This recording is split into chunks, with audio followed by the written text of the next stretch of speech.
राज्य शिक्षण मंडळाकडून 81 शिक्षक निलंबित करण्यात आलेत।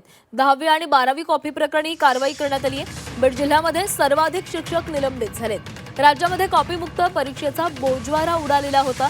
अनेक ठिकाणी खुलेआम कॉपी केली जात असल्याचे प्रकार समोर आलेले होते आणि याच प्रकरणी ही मोठी कारवाई करण्यात आली आहे। वतीने मागच्या वर्षापासून कॉपी मुक्त अभियान हे संपूर्ण राज्यामध्ये राबविण्यात येत आहे। अतिशय कडक पद्धतीने सर्व ठिकाणी परीक्षा प्रक्रिया ही अवलंबविल्या जात आहे।